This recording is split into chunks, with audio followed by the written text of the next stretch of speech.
Concept చాలా జాగ్రత్తగా వినండి సార్. స్టెప్ నంబర్ 1, మనకు కొన్ని యాంగిల్ ఇచ్చాడు 60, 90, 120, 45, 180. మనకు క్లాక్ లో మొత్తం 60 డివిజన్స్ ఉన్నాయి. క్లాక్ లో మొత్తం 60 డివిజన్స్ ఉన్నాయి.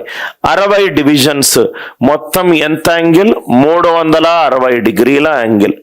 60 డివిజన్స్ ఈజ్ 360 డిగ్రీస్. మనకు ఫస్ట్ కావాల్సిన క్వశ్చన్ ఏంటి?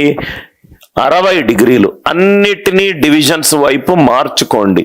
60 డిగ్రీలు చేస్తే 60 డివిజన్స్ ఈజ్ 360 డిగ్రీస్. 60 డిగ్రీలు ఈజ్ 366/6 60. 60/6 10 డివిజన్స్. 60/6 10 డివిజన్స్. 60/6 10 డివిజన్స్. అంటే ఫస్ట్ క్వశ్చన్ నాకు డివిజన్ పరంగా ఎంత రావాలి? 10 డివిజన్స్ పరంగా రావాలి. సెకండ్ క్వశ్చన్ 90 డిగ్రీస్ అంటే 360/4 90. 60/4 15 డివిజన్స్. అన్ని డిగ్రీస్ ని డివిజన్స్ లోగా మార్చుకోండి. అన్ని డిగ్రీస్ ని డివిజన్స్ లోగా మార్చుకోండి. ఫస్ట్ 5 నుంచి 6 PM. సార్ ఇది చాలా జాగ్రత్తగా వినండి సార్. ఇది క్లాక్ లో ఎంత ఉంటుంది? ఎలా ఉంటుంది? ఇది 5, ఇది అవర్ హ్యాండ్, ఇది మినిట్స్ హ్యాండ్. 5 అనేది అవర్ హ్యాండ్, 12 అనేది మినిట్స్ హ్యాండ్. ఇక్కడ నేను ఈజీ చేయడానికి మీకు ఒక ఈజీ మెథడ్ చెప్తాను. కత్తెర తీసుకోండి. ఈ సర్క్యులర్గా ఉన్నది కదా, ఇప్పుడు క్లాక్ ఇట్లా ఉంది. క్లాక్ ఇట్లా ఉంది. కత్తెర తీసుకొని ఇక్కడ కట్ చేయండి. కత్తెర తీసుకొని 12 దగ్గర కట్ చేయండి. ఇట్లా తీసుకొని కట్ చేస్తే నాకు ఒక లైన్ వచ్చింది. 12 దగ్గర కట్ చేయండి. 12 దగ్గర కట్ చేయండి.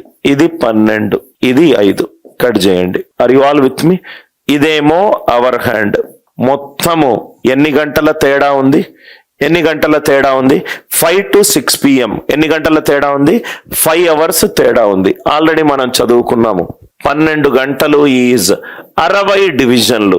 అంటే గంటకు ఎన్ని డివిజన్లు? 5 డివిజన్లు. 5 డివిజన్లు అంటే 12 నుంచి 5. 12 నుంచి 5 ఎంత తేడా ఉన్నది?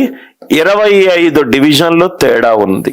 ఈ 12 నుంచి 5 ఇక్కడి నుంచి ఇక్కడి వరకు ఇక్కడ కట్ చేస్తున్నా. కట్ చేస్తే 12, 5 అయింది. ఎంత తేడా ఉన్నది? 25 డివిజన్లు. కానీ నాకు ఫస్ట్ క్వశ్చన్ ప్రకారము ఎంత తేడా రావాలి? 60 డిగ్రీలు అంటే ఎంత తేడా రావాలి? 10 డివిజన్లు తేడా రావాలి. యాక్చువల్గా ఎంత ఉన్నది తేడా? 25.